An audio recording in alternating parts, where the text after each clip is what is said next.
नमस्कार श्रोताओं, मेरा नाम अन्नपूर्णा है और आज मैं आपको सुनाने जा रही हूँ कहानी दूसरी नाक। इस कहानी के लेखक हैं यशपाल। लड़के पर जवानी आती देख जब्बार के बाप ने पड़ोस के गांव में एक लड़की तजवीज़ कर ली। लेकिन जब्बार ने हस्बा की लड़की शब्बू को जो पानी भर के लौटते देखा तो उसकी सुध बुझ जाती रही। जैसे कथा कहानी में कहा जाता है कि शहजादा नदी में बहता हुआ सोने का एक बाल देख सोने के केशधारी सुंदरी के प्रेम से आहत महल की अटारी में उपवास कर लेट गया था। बहुत कुछ वैसा ही हाल जब्बार का भी था। मुंह से तो वह कुछ न कह सका, पर शिथिल शरीर, चेहरे का रंग उड़ा हुआ, कुछ खोया खोया सा अवर रहने लगा। माँ बाप ने उसकी हालत देखकर सलाह की, मुंह दर मुंह नहीं, पर उसे सुना दिया कि ब्याह जल्दी ही उसका हो जाएगा। लड़की भी बच्चा नहीं, बिल्कुल जवान है। शमसल की बड़ी बेटी जहुन्ना आसपास के 4 गांवों में एक ही लड़की है। पानी का बड़ा मटका सिर पर उठाकर धमकती 2 मील चली जाती है। घर भर का काम संभालती है। अभी से यहाँ आ जाएगी तो जब्बार की माँ को भी चैन मिलेगा। बूढ़ी हो गई है बेचारी। पर जब्बार को इससे कुछ तसल्ली ना हुई। वह अक्सर लंबी लंबी आहें खींचकर चुपचाप पड़ा रहता। एक रोज माँ ने आंखों में आंसू भर कसम धरा कर पूछा तो उसने सच कह दिया। जहुन्ना की बात सुनने से भी उसने इनकार करके कहा, या तो हस्पा की बेटी शब्बू, नहीं तो बस कुछ नहीं। माँ बाप ने बहुत समझाया। उसे सुनता देखते तो आपस में जहुन्ना की तारीफ और शब्बू की निंदा करने लगते। फिर जो लोग ऐसी बेशर्मी से ब्याह करते हैं उनकी कितनी निंदा होती है, यह सब वो लड़के को काकोक्ति अलंकार और रूपक द्वारा समझाकर हार गए। पर धुन का पक्का जब्बार ना माना तो ना माना। बेटे की जिद से हार मान बूढ़ा गफ्फार एक रोज हस्पा से बात करने गया। जब वह लौट कर आया तो क्रोध से उसकी आंखें लाल और ग्लानि से चेहरा विरूप हो रहा था। बंदूक कोने में रख कंधे की चादर जमीन पर फेंक वह जमीन पर ही बैठ गया। जब्बार की माँ ऊँटों को बेरी की पत्तियां खिला रही थी। तुरंत बूढ़े के समीप दौड़ी आई। जब्बार दूर से ही उत्सुक कान लगाए था। बूढ़ा मानो फट पड़ा। ऐसे नालायक बेटे से बेऔलाद भला। जब्बार की माँ ने घबरा कर बेटे की बलाएं अपने सिर लेते हुए नाक पर हाथ रखकर पूछा, हाय हाय, हुआ क्या? बूढ़े ने कहा, होगा क्या? ऐसे बेशरम बेगैरत लड़के से और होगा क्या? तमाम इज्जत खाक में मिल गई और घर मिट्टी में मिल जाएगा। माँ ने फिर बलाएं लेकर पूछा, हाय, हुआ क्या? ऐसा क्यों कहते हो? बाप ने कहा, अगर इसके ऐसे ही मिजाज थे तो ये कयात के खान के यहाँ पैदा क्यों नहीं हुआ? जानती है हस्बा ने क्या कहा? सीधे मुंह बात तक नहीं की। कहती है, शब्बू की बात तुम मत सोचो, उसे वह ब्याहेगा जो 250 रुपए की गठरी बांध कर लाएगा। 250 रुपए! 250 रुपए की बात सुन जब्बार की माँ की आंखें ऊपर चढ़ गईं। बूढ़ा बोला, तू भी बूढ़ी हो गई है, तू ही बता, तूने कभी ऐसा तूफान सुना है उम्र में? 250 रुपए कोई चीज ही नहीं होती। शमसल से मैंने जहुन्ना के लिए बात की थी, उसने लड़की के 80 मांगे थे, आखिर 60 पर तैयार है। उसकी लड़की भी एक आदमी है और वह बदजात मांगता है 250। और फिर तू बूढ़ी हो गई, तू ही बता, रंग जरा मैला हुआ तो क्या और जरा साफ हुआ तो क्या? औरत औरत सब एक। तुझे अपने काम से मतलब कि रंग से? अभी 6 महीने नहीं हुए, इसके लिए बंदूक खरीदी थी तो एक ऊँट बेचा था। 250 रुपए उम्र भर में कमा तो पाएगा नहीं, और शान ये है। अच्छा तू ही बता, इतनी बूढ़ी हुई, 250 रुपए कभी औरत के दाम सुने हैं? 250 रुपए में तो फिरंगी की तोप खरीदी जाती है। जब्बार ने सुना और आह को सीने में दबाकर करवट बदल ली। इकलौते बेटे का यूं दिन रात बिसुरना माँ बाप से देखा न गया। बूढ़े ने कहा, मेरा क्या है, पका फल हूँ, कब टपक पड़ूं। जो कुछ है इसी के लिए है। रोजी का सहारा ये 2 ऊँट ही हैं।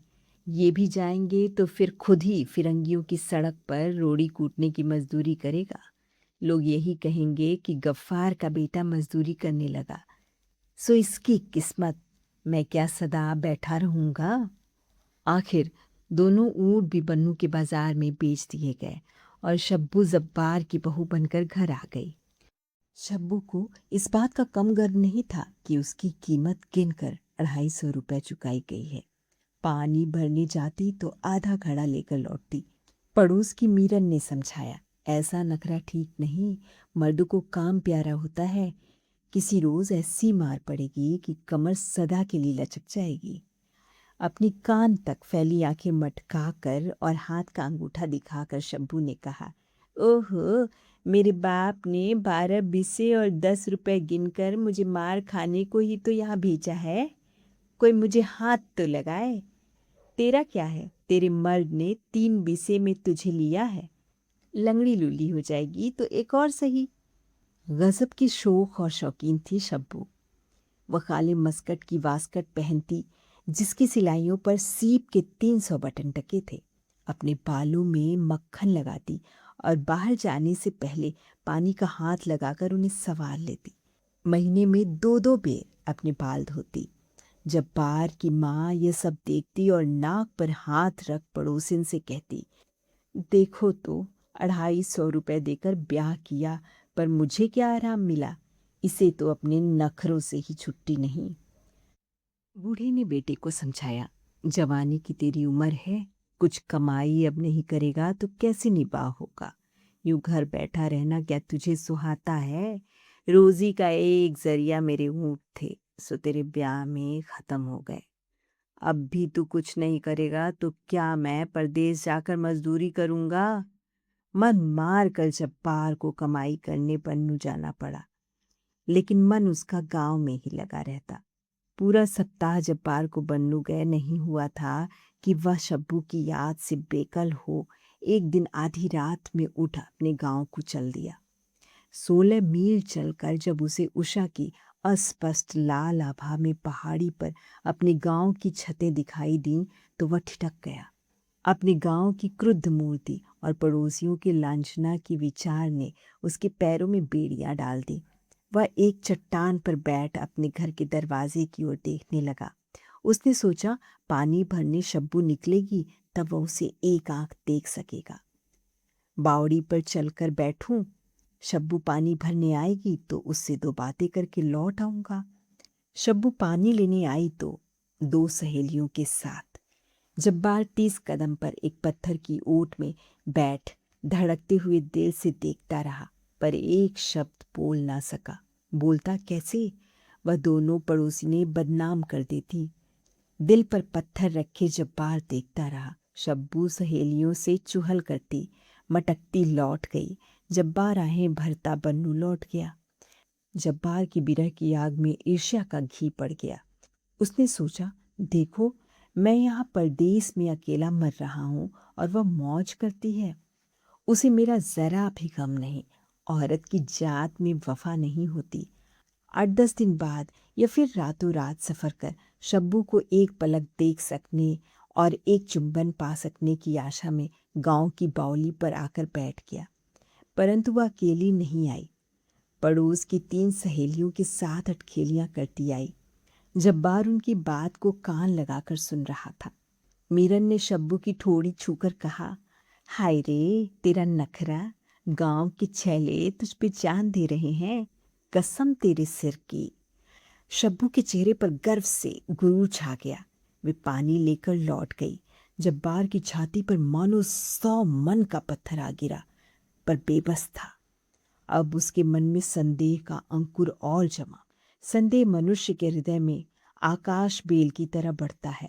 उसके लिए जड़ या बुनियाद की भी जरूरत नहीं। वह कल्पना के आकाश में ही पुष्ट होता है। संदेह को निश्चय का रूप लेते भी देर नहीं लगती। गांव में ऐसे कई लौंडे लुंगाड़े थे जिन्हें फितूर के अलावा कुछ काम न था। रहमान और अब्बास से हर एक बात की आशा रखी जा सकती थी, और फिर यदि कुछ दाल में काला नहीं है तो मीरन ऐसी चर्चा क्यों कर रही थी? और शब्बू की यह चटक मटक किसके लिए है? देखो, उसे मेरा ज़रा भी गम नहीं और मैं मरा जा रहा हूँ। जब्बार लहू के घूंट पी पी कर रह जाता।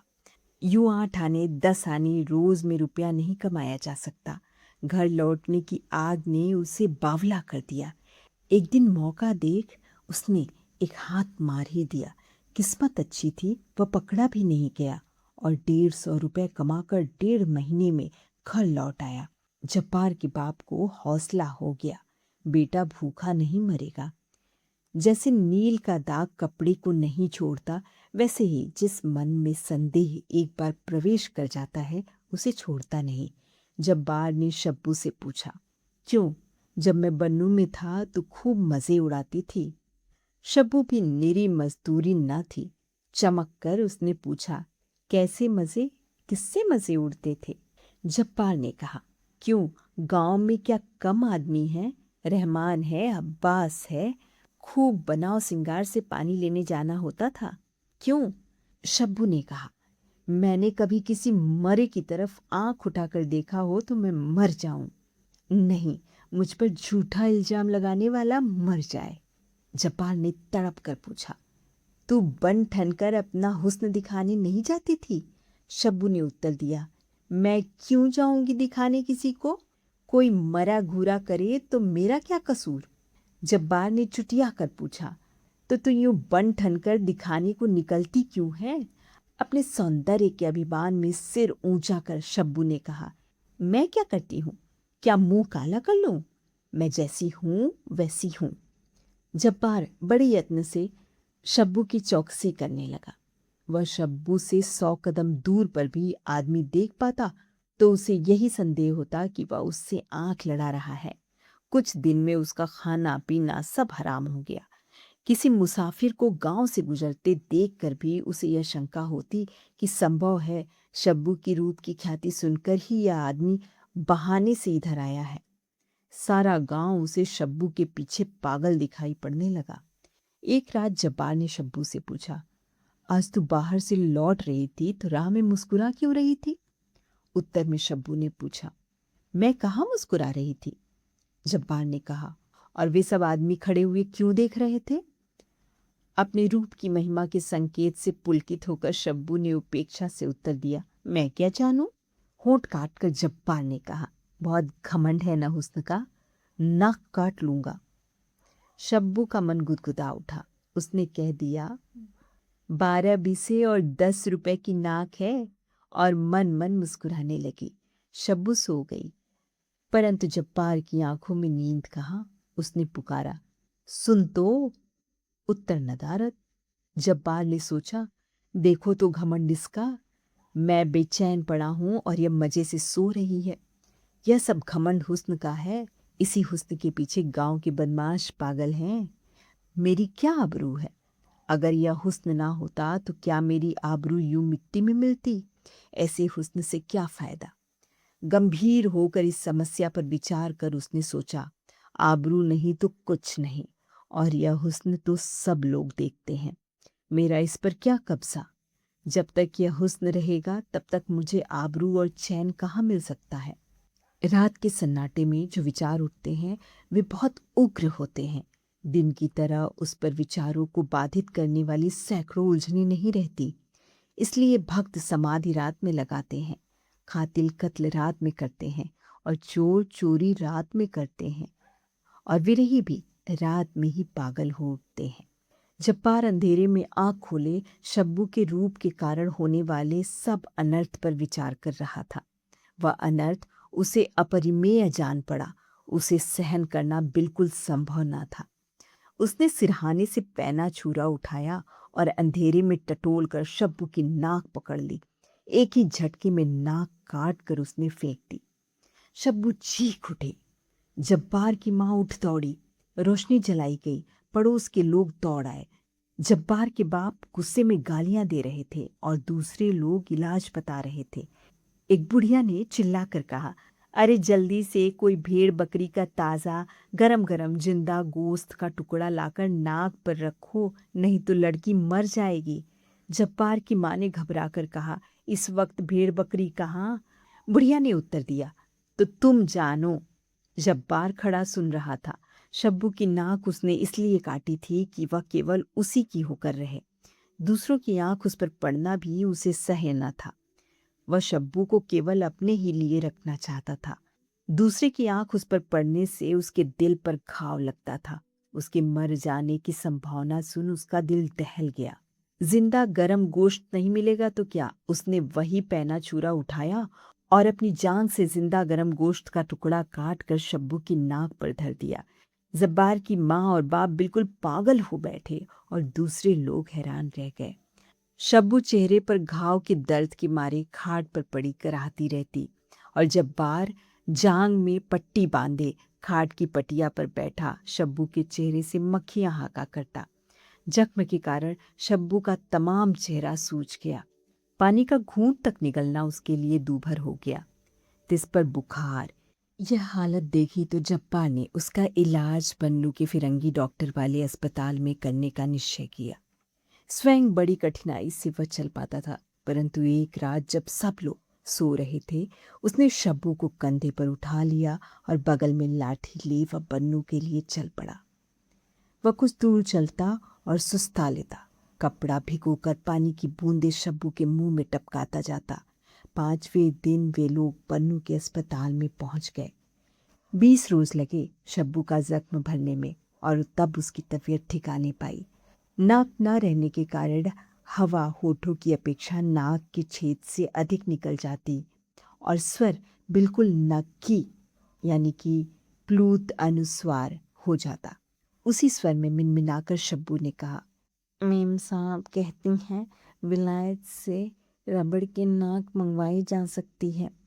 जब्बार ने घबरा कर उत्तर दिया, बस रहने दे, हमें नाक नहीं चाहिए। मुझे तू बिना नाक के ही भली मालूम होती है। मुझे क्या नाक औरों को दिखानी है? शब्बू उदास हो गई। उसने खाना खाने से इनकार कर दिया। जब्बार के लिए बड़ी भयंकर समस्या आ पड़ी। उसने सोचा, बुरा हो इस मेम का, मैंने एक नाक काटी थी, वह दूसरी बनाने को तैयार है। जब 2 दिन शब्बू ने खाना नहीं खाया तो जब्बार ने रबड़ की नाक की कीमत 40 रुपए डॉक्टर के यहाँ जमा करा दी। पर शर्त एक रही कि शब्बू नाक लगाएगी जरूर, लेकिन गैर मर्द अगर उसे घूरने लगे तो झट से नाक उतार कर जेब में डाल ले। ये कहानी यहीं पे समाप्त होती है। उम्मीद करती हूँ कि ये कहानी नरेशन आपको मेरी आवाज़ में अच्छी लगी होगी। आगे ऐसे ही और कहानियाँ मैं लाती रहूँगी। सुनते रहिए अन्नपूर्णा की आवाज़ में इन कहानियों को। नमस्कार।